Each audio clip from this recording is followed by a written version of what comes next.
Hello everyone. चलो आज हम लोग वोकैब 10 कर ले। और वोकैब 10 में सबसे पहले देखोगे तो इसमें कई रूट दिखेंगे आपको। और वो रूट एक तो सबसे पहले जो रूट है वो है NAT। NAT जहां दिखे समझ जाओ बर्थ की बात हो रही है, जन्म की बात हो रही है। ठीक है, तो पहले इस पेज पे देख लो जो जो रूट आपको दिख रहा है। एक तो नेट, यहां पर आपको यहां तक नेट दिख रहा है, यहां तक नेट दिख रहा है। प्री मतलब पहले होता है, पोस्ट का मतलब के बाद होता है। ठीक है, नेट यहां पर भी छिपा हुआ है, लेकिन यहां पे एक और वर्ड दिख रहा है आपको, एसेंट। एसेंड का मतलब होता है ऊपर चढ़ना, यानी कि आना, कोई चीज का एसेंट करना यानी कि चढ़ना, यानी कि शुरुआत, है ना।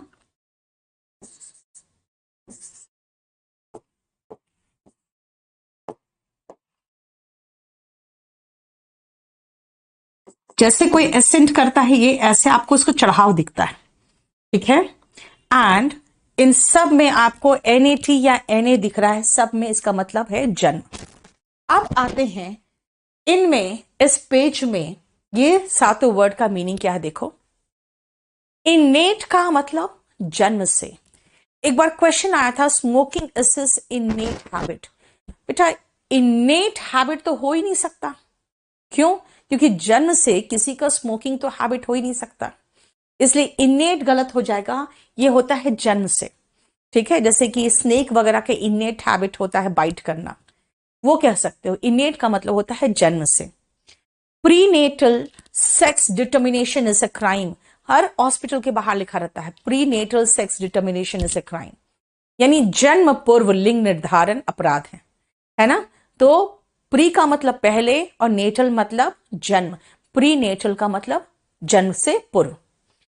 पोस्ट नेटल का मतलब जन्म के पश्चात।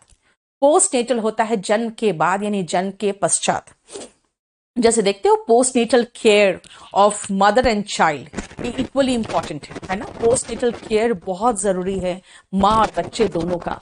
लेकिन क्या होता है ना, प्री नेटल होता है केयर, लेकिन पोस्ट नेटल केयर नहीं होता है। मदर का, बच्चे का होता है लेकिन मदर का नहीं होता, है ना। नेक्स्ट आओ नेटलिटी।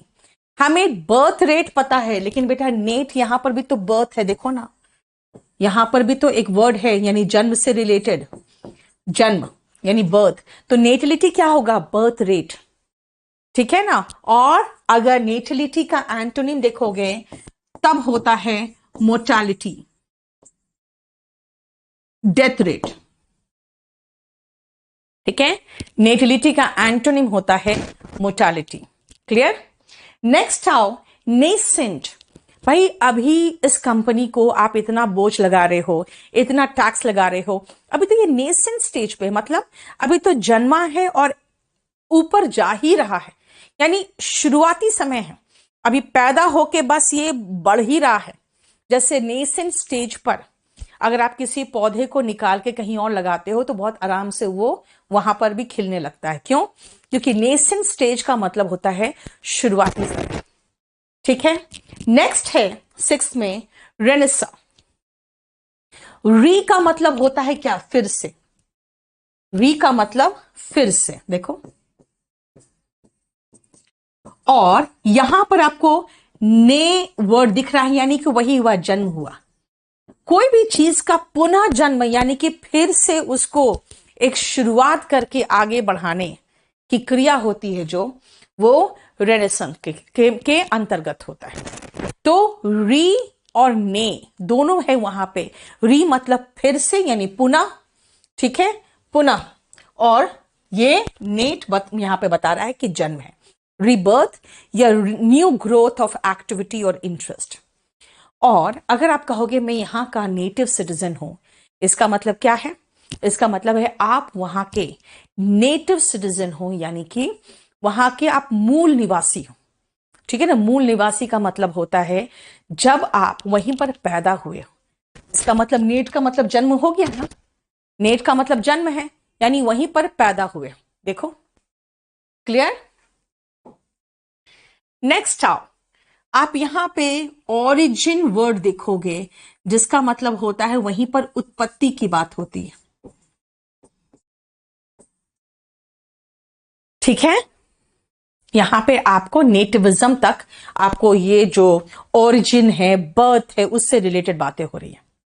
ठीक है, सबसे पहले देखो नेक्स्ट वर्ड एबोरिजिन। एबोरिजिन में ओरिजिन दिख रहा है, ओरिजिन मतलब अगेन उत्पत्ति, यानी अगर कहेंगे वहां का नेटिव है, यानी कि वहां का एबोरिजिन है ना। जैसे मैं अगर बात करूं, जहां जहां पे शेड्यूल्ड ट्राइब्स है ना, उनको कुछ अलग से विशेष सुविधाएं मिली हैं। क्यों? क्योंकि माना जाता है वहां के वो एबोरिजिन है, मूल निवासी है, और वही पिछड़ गए। तो एबोरिजिन का मतलब होता है वहीं के ओरिजिन, यानी कि वहीं का native.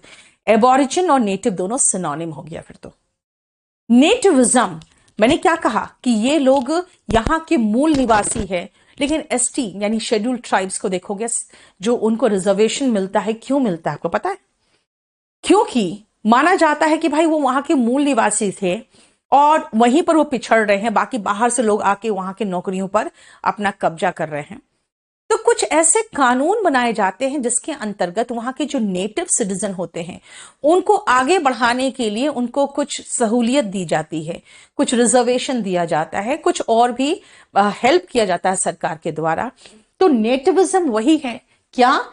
The policy of protecting the interest. Interest का मतलब होता है कि उन्हीं का जो जरूरत है ना, इंटरेस्ट वहां का, वहां के उनके इंटरेस्ट जो है नेटिव सिटीजन का, उनको प्रोटेक्ट करना, यानी मूल निवासियों का जो संरक्षण देने का स्कीम्स होते हैं, सारे प्लान्स होते हैं, पूरा रिजर्वेशन पॉलिसी होता है, ये सब मिलके नेटिविज्म में आता है, यानी कंप्लीट पॉलिसी, ताकि उनको संरक्षण दिया जा सके और उनको आगे बढ़ाया जा सके, उनके इंटरेस्ट को प्रोटेक्ट किया जा सके, उसको हम लोग नेटिविज्म कहते हैं।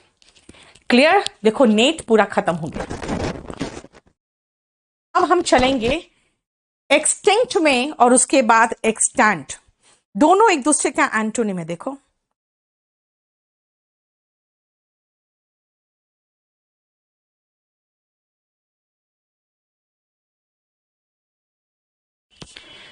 एक्सटिंक्ट, बेटा एक्सटिंक्ट आपको पता होना चाहिए। जैसे डायनासोर क्या है? एक्सटिंक्ट स्पीशीज है ना। डायनासोर क्या हुआ? खत्म हो गया, एक्सटिंक्ट हो गया। डायनासोर एक्सटिंक्ट स्पीशीज है। अब आते हैं एक्सटेंट। एक्सटेंट क्या है भाई? एक्सटिंक्ट का एंटोनिम हुआ एक्सटेंट। एक्सटिंक्ट मतलब विलुप्त, तो भाई जो अभी भी जिंदा है वो एक्सटेंट है, जो अभी भी जिंदा है वो एक्सटेंट है। एक्सटिंक्ट का उल्टा हो गया एक्सटेंट। देखो दोनों एक दूसरे का एंटोनिम है। क्लियर? और ये हम लोग जनरली नहीं जानते हैं, ये प्रॉब्लम होता है।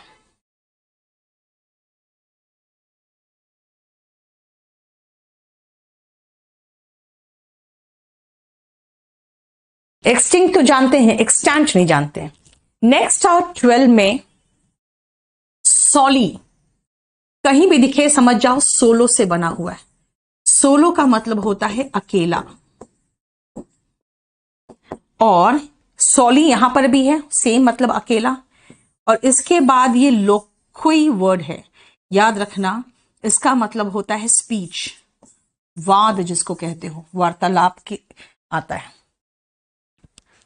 क्लियर? सॉलिट्यूड का मतलब क्या है? सॉलिट्यूड का मतलब है अकेलापन, एकाकीपन। इसमें कोई जरूरत नहीं कि आपको अकेला लोनली फील हो रहा है, दुखी हो रहे, ऐसा नहीं है। जब आप सॉलिटरी हो तो आपका अकेला एकाकीपन को सॉलिट्यूड कहते हैं। यानी आप अकेले हो तो आपका उस अकेलापन को, जिसमें कोई जरूरत नहीं कि आपको दुख या तकलीफ महसूस हो रहा हो, बस आप अकेले हो, उस स्टेट को हम सॉलिट्यूड कहते हैं। एंड सलिलोक्वी का मतलब क्या होता है बेटा? सॉली मतलब अकेला, लोक्वा मतलब स्पीच। तो सलिलोक्वी का मतलब होता है जब हम स्वयं अकेले हैं और हम जोर जोर से बोल रहे हैं, बिना कोई भी नहीं है ना, जिसको कहते हैं स्ववाद। देखो जिसको कहते हैं स्ववाद, ठीक है, speaking one's thought aloud to one self, स्ववाद। क्लियर? नेक्स्ट आओ,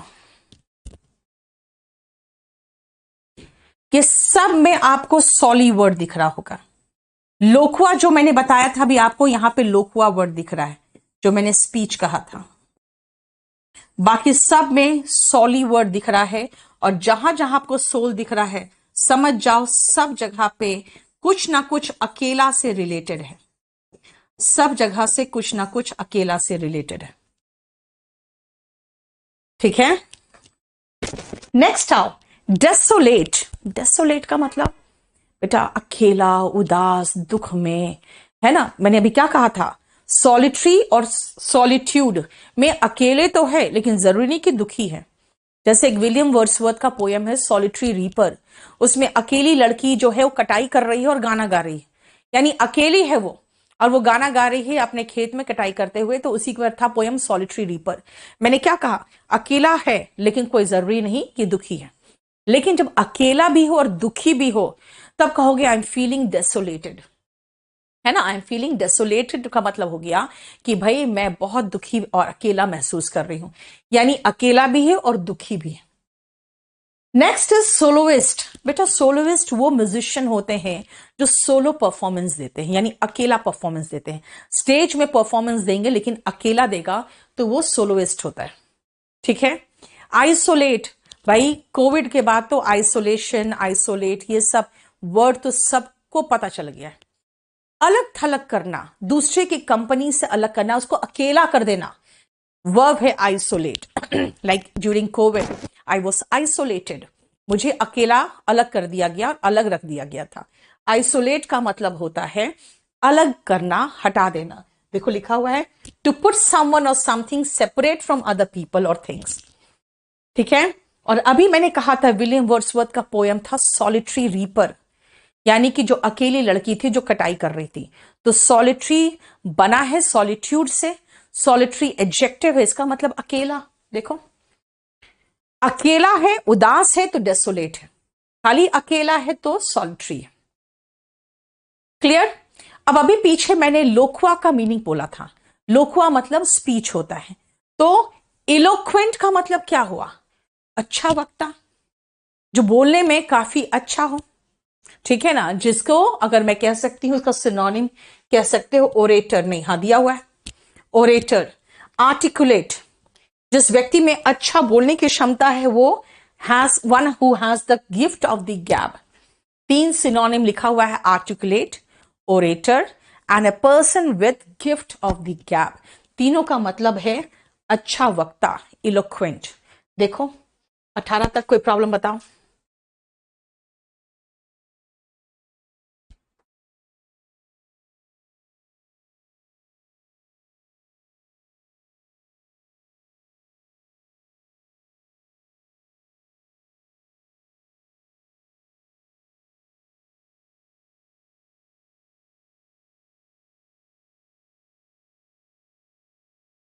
हो गया।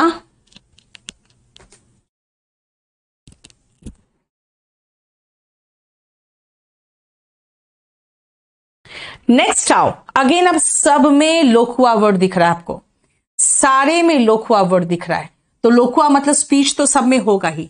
अब ये सरकम का मतलब होता है सरकमफ्रेंस, इसको हम सरकमफ्रेंस कहते हैं,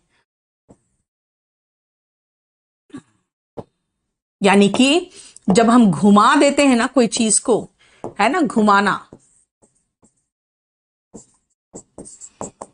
ग्रैंड का मतलब होता है भव्य, मैग्ना मतलब मैग्नी और मैग्ना मतलब बढ़ा चढ़ाकर,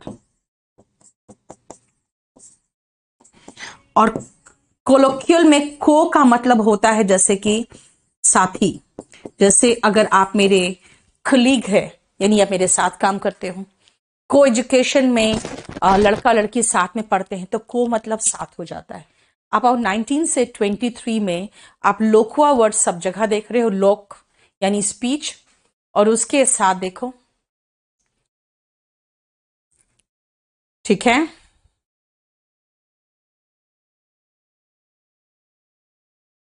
क्लियर। अब आओ नेक्स्ट वर्ड,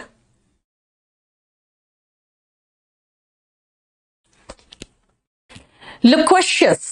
लोक्वाशियस का मतलब क्या होता है? इसका मतलब होता है कि जो ज्यादा बोलता है ना। लोक्वा मतलब स्पीच, ज्यादा बोलने वाले व्यक्ति को लोक्वाशियस कहते हैं। तो इसका सिनोनिम आता है talkative, garrulous, gibberish, a man of many words. Many words, तो इसका एंटोनिम होगा टैसिटर्न, चुप रहने वाला, रेटिसेंट, रिजर्व्ड, और last a man of few words. जो कम शब्दों का इस्तेमाल करता है, ना के बराबर शब्दों का इस्तेमाल करता है, वो क्या है? वो होगा टैसिटर्न, कम बोलने वाला, चुप रहने वाला। सो लोक्वाशियस सिनोनिम है क्या? Garrulous, talkative, a man of many words. Antonym हुआ taciturn, reticent and a man of few words. ठीक है। सर्कमफ्रेंस मैंने कहा जब मुझे यहां से वहां जाना है तो मैं सीधा डायमीटर से चली जाऊं? नहीं, मैं ऐसे घूम के जा रही हूं। इसका मतलब घुमा फिरा के बात करना, सीधा सीधा बात नहीं करते हो। ठीक है ना। You beat about the bush, देखो इसका सिनोनिम है to beat about the bush, beating about the bush, यानी round about way of speaking, घुमा फिरा के बात करना, है ना। I don't want circumlocution, please be precise, talk to the point. इसका मतलब घुमा फिरा के क्यों बात कर रहे हो। कई बार ऐसा होता है जब आप बहुत बड़े बड़े शब्द का इस्तेमाल करते हो और ऐसे भयानक भयानक शब्द, जैसे लगता है एकदम शशि थरूर टाइप का इंग्लिश ही बोल रहे हो, है ना। तो ग्रैंडिलोक्वेंस हो जाता है एक नॉर्मल इंसान के लिए, क्योंकि उनको समझना थोड़ा मुश्किल हो जाता है। यानी बहुत बड़े बड़े शब्द और बहुत बड़ी बड़ी तरीके से पेश करना खुद को, बोस्टफुल स्पीच और राइटिंग। ठीक है, जब आप बहुत बड़े बड़े शब्दों का इस्तेमाल करते हो। सेम अगर देखो कि कई बार आ चुका है, ग्रैंडिलोक्वेंस का सिनोनिम में मैग्निलोक्वेंस है, लेकिन बात वही है, use of high phloem language, बहुत बड़ा बड़ा ऐसा ऐसा शब्द इस्तेमाल करना जिन शब्दों का इस्तेमाल होता नहीं है ना। अब आप निनकम्पुप याद करो, क्या है यार, इडियट को बोलते हैं। अब इडियट बोल दो, स्टूपिड बोल दो, ना ना, हम तो बिल्कुल भारी भरकम शब्दों का इस्तेमाल करेंगे, तब वो हो जाता है मैग्निलोक्वेंस। कोलोक्वियल, जो अपने कलीग से जिस लैंग्वेज में बात करते हो, कैसे लैंग्वेज में बात करते हो, बोलो कि साधारण लैंग्वेज में, स्पोकन इंग्लिश बोलते हैं, है ना। हम जब बोलते हैं तो बहुत ज्यादा नहीं सोचते हैं कि हम ग्रामेटिकली सही रहें। दैट मीन्स आप यूज करते हो कोलोक्वियल इंग्लिश। जैसे कई बार पूछते हैं बच्चे कि ma'am he is better than me, चलेगा? मैं कहती हूँ बिल्कुल चलेगा, कोलोक्वियल इंग्लिश है। लेकिन अगर बोलोगे लैंग्वेज में, ग्रामर में, तो भाई he is better than I होता है। ठीक है, clear, he is better than I होता है। इसे कोलोक्वियल लैंग्वेज होता है जो फॉर्मल राइटिंग में नहीं, इनफॉर्मल में यूज करते हैं। ओके, निनकम्पूप होता है बेटा, उसका मतलब होता है स्टूपिड। वही मैंने कहा, स्टूपिड और इडियट बोल दो ना, नहीं, हम तो एकदम मैग्निलोक्वेंस इस्तेमाल करेंगे, है ना। निनकम्पूप, बात बराबर है। चलो नेक्स्ट आओ। अब इसमें भी देखो आपको लोक्वा वर्ड दिख रहा होगा, इंटर के बीच। जब दो के बीच होता है तब इंटर होता है, तभी तो 11th एंड 12th स्कूल और कॉलेज के बीच हो जाता है। देखो यहां पर भी मैग्नानिमस, मैग्ना मतलब बड़ा हो गया। ठीक है, बाकी रूट इसमें नहीं है। हाँ, एक और वर्ड है यहां पे डेमोगॉग में, डेमो वर्ड है।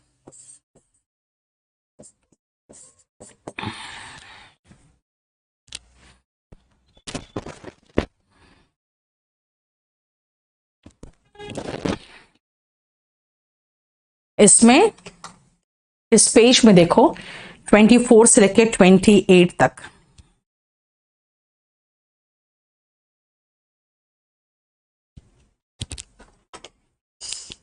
इंटरलोक्यूशन, ध्यान से देखना। इंटर मतलब दो के बीच, जैसे 10th और ग्रेजुएशन के बीच में आपका इंटरमीडिएट होता है ना। इंटर मतलब दो के बीच। इंटरलोक्यूशन मतलब, भाई इंटरलोक्यूशन का मतलब होता है जब आपकी वार्तालाप हो और आप सीधा सीधा बात नहीं कर पा रहे हो, तो एक बीच में इंटरलोक्यूटर अपॉइंट किया जाता है। ठीक है, वो क्या करता है, जाके इस पक्ष से भी बात करेगा, इस पक्ष से भी बात करेगा, और कोशिश करेगा बीच में, दोनों के बीच में सुलह कराने का। तो इंटरलोक्यूशन वही है, दो के बीच में जो बातचीत होती है, वार्तालाप, कन्वर्सेशन बिटवीन टू। ठीक है। वेंट्रीलोक्यूशन, बेटा वेंट्रिकल्स जो होते हैं ना, वेंट्री, अब देखना जनरली वेंट्री का मतलब होता है जो थोड़ा सा अलग अलग है, एकदम नजदीक वाला नहीं, अलग है। ठीक है ना। तो लेकिन एकदम एग्जैक्ट रूट नहीं, इसलिए मैं लिखवा नहीं रही हूं। जब ये एक तरह का आर्ट है, जब मैं बोल तो रही हूं, देखो मैं बोल रही हूं तो मेरे होठ हिल रहे हैं, आवाज जैसे निकल रहा है वैसे मूव कर रहे हैं होठ, लेकिन एक स्टाइल होता है, एक आर्ट होता है। जब बंदा बोल लेता है और उसका होठ हिलता ही नहीं है ना, वो सब कुछ बोल लेगा लेकिन उसका होठ नहीं हिलेगा। ऐसे लोग क्या करते हैं, पपेट ले लेते हैं, और जब वो वही बोल रहे हैं लेकिन पपेट का मुंह ऐसे ऐसे करके हिला देता है, तो लोगों को लगता है कि पपेट बोल रहा है, क्योंकि पपेट नहीं बोल रहा होता, खुद बोल रहा होता है। तो दैट आर्ट इज कॉल्ड वेंट्रीलोक्यूशन। इसका क्या है, अपने होठ को हिलाए बिना बोलने की कला। The art of speaking without moving your lips and of making it look as if your voice is coming from a puppet, यानी कोई पुतला से या किसी दूसरे व्यक्ति से आपकी आवाज आ रही है। नेक्स्ट आओ म्यूनिफिसेंट। बेटा म्यूनिफिसेंट का सिनोनिम है जेनरस, बेनिफैक्टर। जेनरस और बेनिफैक्टर का मतलब दिलदार, जो दूसरों को हेल्प करने के लिए पैसा खर्च करें, वो होते हैं जेनरस और बेनिफैक्टर। इसका एंटोनिम देखोगे तो कंजूस हो जाएगा, स्टिंजी, माइजरली, पार्सिमोनियस,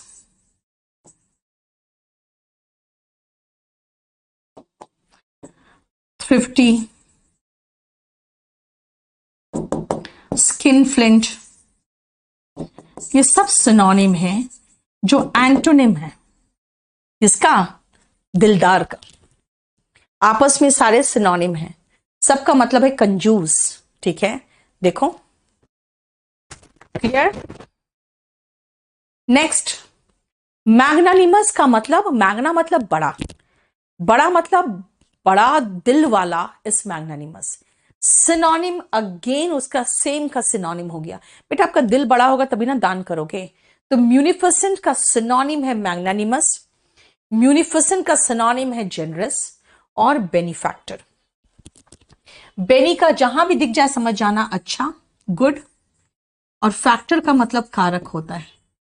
जब आप अच्छे कारक होते हो तो दूसरों को फायदा पहुंचाते हो, आप बेनिफैक्टर हो। ठीक है, देखो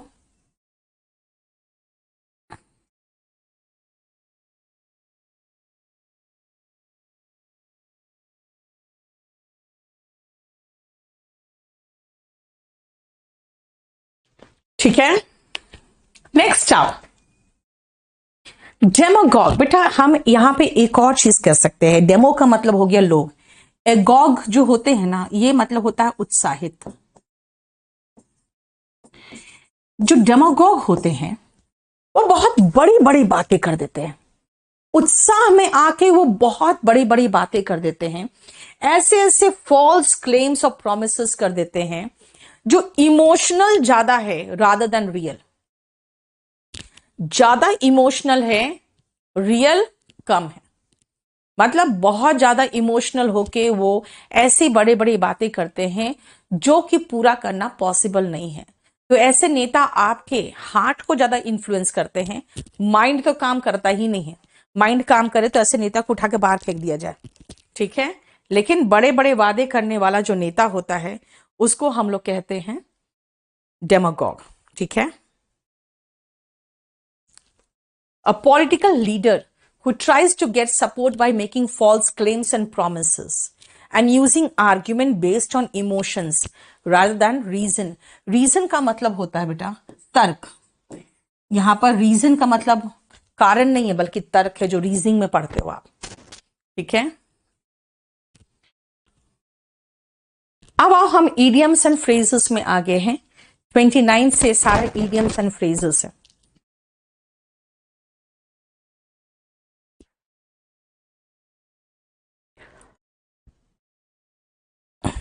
देखो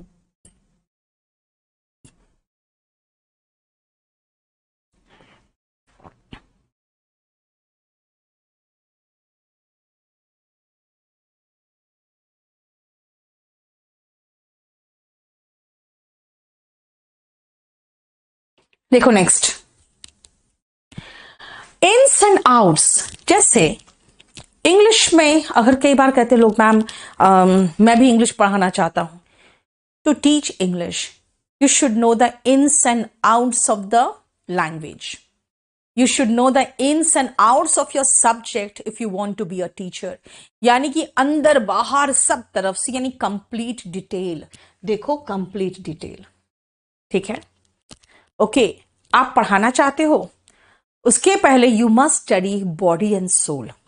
you must study body and soul का मतलब दिमाग लगाना पड़ेगा। सोल मतलब आत्मा और बॉडी मतलब शरीर, यानी शरीर और आत्मा दोनों को पूरा पूरा लगाना पड़ेगा, पूरी ऊर्जा उत्साह के साथ, with complete faith, with all your energy and enthusiasm. Enthusiasm मतलब होता है उत्साह।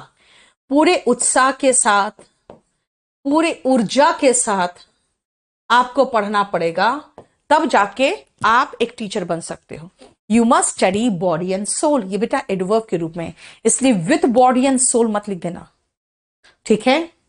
लेकिन होता क्या है, कुछ दिन पढ़ते हो and then your studies go by fits and starts. Then you start studying by fits and starts, रुक रुक के, इररेगुलरली। देखो एट इररेगुलर इंटरवल्स, जिसको सिनोनिम में हम लिखेंगे स्पोराडिक। स्पोराडिक एंड इररेगुलर दोनों सिनोनिम है बाय फिट्स एंड स्टार्ट्स। यानी मैं कह रही हूं you must study body and soul. You should know the ins and outs of your subject, but after some time you study bye fits and starts. और इसीलिए हारना पड़ता है आपको। तभी क्या होता है, लाइफ में हारते क्यों हैं? क्योंकि वो व्यक्ति अपना पूरा दिल और जान नहीं लगाता है। So one fine morning you find that you have to lick the dust. पराजित हो जाते हो, है ना? आप हार जाते हो, क्यों? Because if you work by fits and starts, you will have to face defeat. You will have to lick the dust. देखो, to be defeated, कहते हैं ना धूल चाटना, कहते हैं ना उसने अपने दुश्मनों को धूल चटा दिया। हिंदी में भी याद रहेगा ना, अगर धूल चटाना तो समझ जाओगे, अच्छा धूल चटाना का मतलब हराना है, तो धूल चाटना मतलब हारना हो जाएगा, ठीक है? इन द ब्लूज, बेटा ब्लू बहुत सारी चीजों को सिंबलाइज करता है, लेकिन ब्लू एक डिप्रेशन को भी सिंबलाइज करता है। क्योंकि ठंड के समय में जब एकदम बहुत ठंड हो जाता है, लोगों की उंगलियां और नाक वगैरह नीला पड़ने लगते हैं, तो लोग क्या करते हैं, घर में घुस के रहने लगते हैं, ना किसी से मिलोगे, है ना, और ना ही हंसी मजाक होगा, तो फिर क्या होगा, आप डिप्रेशन में जाने लगते हो। जैसे कई बार ऐसा होता है कि you are in the blues because you have to face defeat, and then you are in the blues. Yani when you have to lick the dust, ultimately it sends you where? In the blues. So in the blues का मतलब होता है depression में होना। देखो depressed, unhappy, ठीक है? Depressed,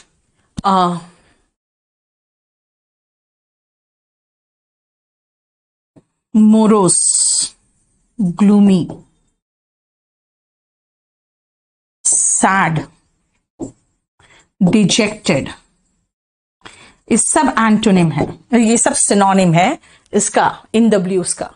antonym ecstatic, euphoric, यानी बहुत खुश, है ना? इसका एंटोनिम चाहो तो लिख सकते हो, एक्सटेटिक यानी खुश, यूफोरिक, ये सब एंटोनिम ही याद रखना। नेक्स्ट लाइन में एंटोनिम है गे, खुश, ऑल एगॉग, अभी एगॉग का बताया था ना, उत्साहित, तो ऑल एगॉग का मतलब ही होता है खुश।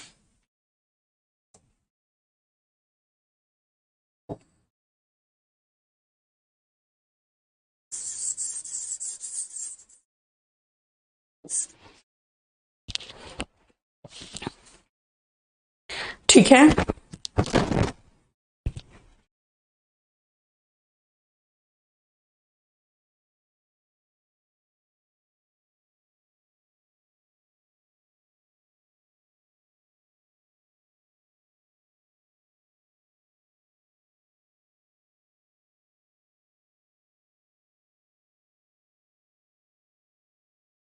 नेक्स्ट आओ,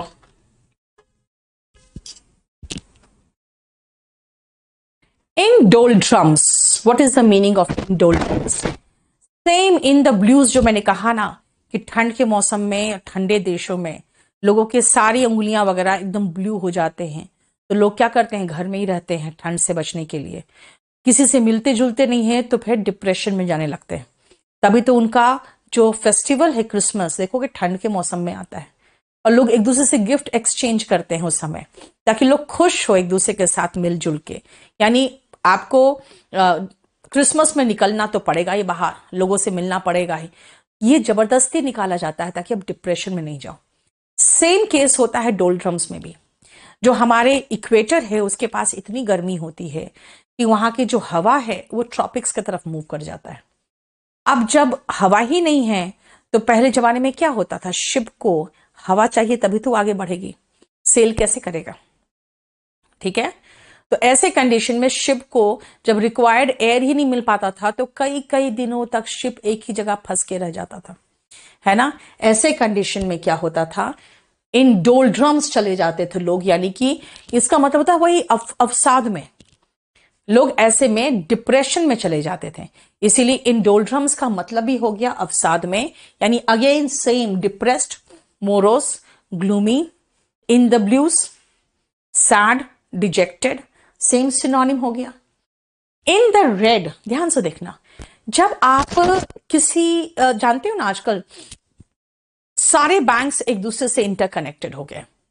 आप एक जगह पे किसी का लोन नहीं चुकाओगे और दूसरी जगह पे लोन मांगने जाओगे ना, वो जैसे खोलेगा, अच्छा आपकी कंपनी तो रेड में दिख रही है, इसका मतलब है कि इसने कहीं फ्रॉड किया हुआ है, लोन नहीं चुकाया है, अब आपको कोई बैंक लोन नहीं देगा, बिकॉज आप रेड में दिख रहे हो। इसका मतलब your company is in the red, इसका मतलब इन डेट। डेप्थ नहीं बोलते बेटा, इसको डेट बोलते हैं। इन डेट का मतलब हुआ कर्ज में होना, है ना। अगर मैं कहूं your company is in the red, इसका मतलब कर्ज में है, इन डेट। इन द लाइमलाइट, जब आप कभी स्टेज का कहीं परफॉर्मेंस देखोगे, देखना एक येलो कलर का लाइट का फोकस आप पर रहेगा, अगर आपका डायलॉग डिलीवरी है तो। जैसे दूसरे का डायलॉग्स डिलीवरी होगा शुरू, वैसे वो फोकस उसके तरफ चला जाएगा। यानी जब आप लाइमलाइट में हो तो लोगों का ध्यान आप पर है। इसीलिए कई बार ऐसा होता है, सीधा कहते हैं कि now like Virat Kohli is in limelight, now Australian team is in limelight, यानी लोगों की, पूरी दुनिया की नजर उसी पर है, centre of attraction, at the centre of attention या अट्रैक्शन, है ना। इन द लाइमलाइट का मतलब होना आकर्षण का केंद्र होना। To steal the march, steal मतलब चुपके से, और मार्च मतलब जैसे हम लोग मार्च करके, मार्च पास्ट करके आगे जा रहे हैं। तुमने क्या किया, डग भर के थोड़ा जल्दी जल्दी आगे निकल गए, तो मैं क्या कहूंगी, अरे ये तो आगे निकल गया, इसका मतलब है कि मेरे से आगे निकल गया। Gain an advantage over an opponent, opponent का मतलब होता है प्रतिद्वंदी, अपने प्रतिद्वंदी से आगे निकल जाना। जैसे क्या हुआ, एंड्रॉइड, है ना, और नोकिया। एंड्रॉइड ने सबसे पहले नोकिया के पास गया, नोकिया ने कहा हम अपने विंडो से काम चला लेंगे, आप कहीं और तशरीफ ले जाइए, है ना। उसके बाद क्या हुआ, Android very soon stole the march, और यही कारण बना नोकिया के बर्बाद होने का, because Android stole the march. ठीक है। इन द फैमिली वे, बेटा कई बार आप एकदम एग्जैक्ट वो वर्ड यूज करना नहीं चाहते हो, क्योंकि आपको थोड़ा सा है ना वो अच्छा नहीं लगता है ना। अब जैसे इसको कहते हैं यूफेमिज्म, जो थोड़ा स्ट्रॉन्ग वर्ड यूज नहीं करना। जैसे कहते हैं शी इज प्रेग्नेंट, या प्रेग्नेंट सुनने में बहुत अच्छा नहीं लगता, क्या कहे, तो she is in the family way, इसका मतलब ठीक है, बात तो वही है कि उसकी फैमिली बढ़ने वाली है, यानी कि उसका बच्चा होने वाला है, लेकिन इतना ऐसा नहीं कहेंगे ना उसका बच्चा होने वाला, तो क्या कहेंगे, she is in the family way, इसका मतलब pregnant. Run in one's family और रन इन वंस ब्लड, अगर मैं कहूँ यार तुम्हारी आईज तो बिल्कुल बहुत सुंदर ब्लू आईज है, बहुत अच्छा लग रहा देख के, है ना, मेरे तो बिल्कुल काले आईज से अच्छा नहीं लगते, तो आप कह सकते हो ma'am it runs in my family या it runs in my blood. इसका मतलब मेरी माँ को भी था, मेरी माँ के भी ब्लू आईज है, मेरे नानी के भी ब्लू आईज है, तो it runs in my family. ठीक है, यानी परिवार में या ब्लड में वो चीज आना।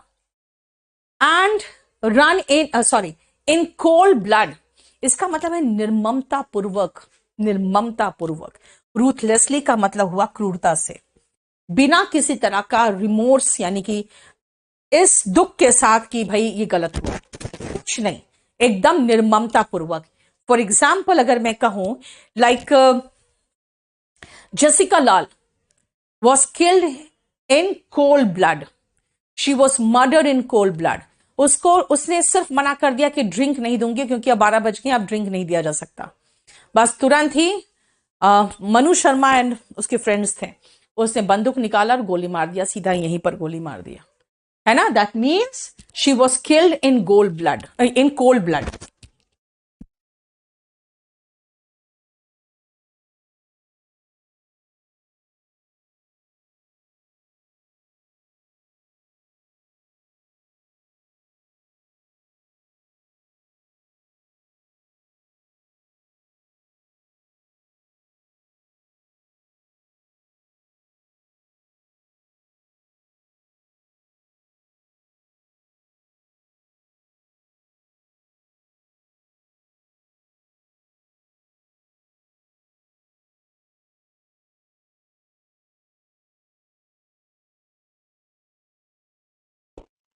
फोर्टी हो गया।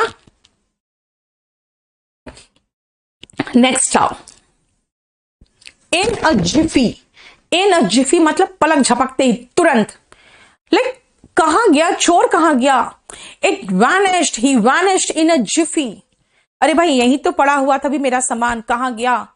योर लगेज वैनिश्ड इन अ जिफी मतलब आपका लगेज तो अचानक एक झपकते ही, पलक झपकते ही गायब हो गया।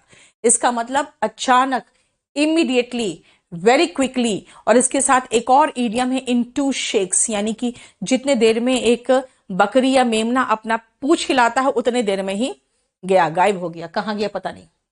jog someone's memory, like you find many of your relatives come and jog your memory। बेटा मुझे पहचाना, अरे भैया तुम बूढ़े हो चुके हो, मैं जवान हो चुका हूं, नहीं पहचान रहा, तो बताओ तो ना कौन हो तुम। लेकिन वो ऐसे नहीं करेंगे, वो क्या करेंगे, they will try to jog your memory, है ना। बेटा मुझे पहचाना, फिर आप याद करोगे इसको कहाँ देखा था, भाई कौन है, पहचान नहीं पाओगे, लेकिन वो जबरदस्ती ट्राई करेंगे, है ना। इसका मतलब है टू कोस और help someone to remember something. अगर आप पूछोगे कि मैम ये एग्जाम का सिलेबस क्या है और पास कर जाऊंगा मैं कहूंगी यार जिस लेवल का तैयारी करा रही हूं, this exam will be a piece of cake for you. A piece of cake का मतलब है केक वॉक, इसका एक और सिनोनिम है केक वॉक।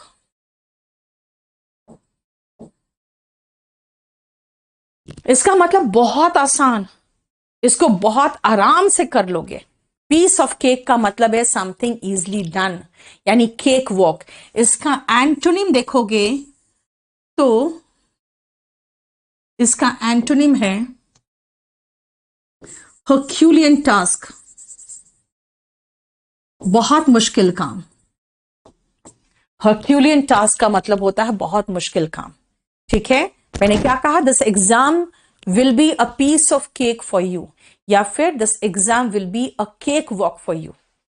भाई बहुत मुश्किल है, it is a herculean task. समझ में आया। One track mind, this exam is a piece of cake for you if you have one track mind. सिर्फ एक ही रास्ते पर दिमाग रखोगे ना, तब आप सोचोगे थोड़ा ये भी कर ले, थोड़ा मनोरंजन भी कर ले, थोड़ा टीवी भी देख ले, है ना, थोड़ा सा एंटरटेनमेंट भी कर ले, थोड़ा सो भी ले 8 घंटे, तो भाई मुश्किल है। A person with interest in just one subject और थॉट, दिमाग में एक ही चीज होना चाहिए कि भाई मुझे करना ही है। एक बार एक लड़के का इंटरव्यू आया था यूपीएससी का, टॉपर्स का जनरली इंटरव्यू आता है, आपको पता ही है, बहुत सारे मैगजीन में। उससे पूछा गया कि अगर आपका आईएएस में नहीं होता तो आपका प्लान बी क्या था। तो उसने कहा कि मैंने एक ही चीज सोचा था, पार्वती जी ने सोचा था, जो वरहूं शिव ना तो रहूं कुंवारी, वरहूं शिव ना तो रहूं कुमारी। मतलब वर होंगे अगर मेरे, वरहूं मतलब वर बनाऊंगी तो सिर्फ शिव को बनाऊंगी, नहीं तो कुमारी रहूंगी। मेरे लिए भी यही था, आईएएस नहीं तो कुछ नहीं। ठीक है, इसका मतलब समझे? इसका मतलब है you will definitely pass the exam and the exam will be a cake walk or a piece of cake for you if you have one track mind. ठीक है। अब फेयर वेदर फ्रेंड का मतलब, यानी फेयर यानी जब अच्छा सुहावना मौसम है तो आपका जो फ्रेंड होता है ना, और जब बहुत तूफान उठा तो भाग गया वो अकेले सामना कर रहे हो। मतलब जो अच्छे दिनों का फ्रेंड होता है उसको अ फेयर वेदर फ्रेंड कहते हैं, यानी ऐसा दोस्त जो अच्छे समय पर साथ दे, बुरे समय में छोड़ के शायद चला जाए। So you should be beware of a fair weather friend, मतलब जो समय पर साथ ना दे वैसे लोगों का विश्वास ना करिए, है ना। You should not trust a fair weather friend. देखो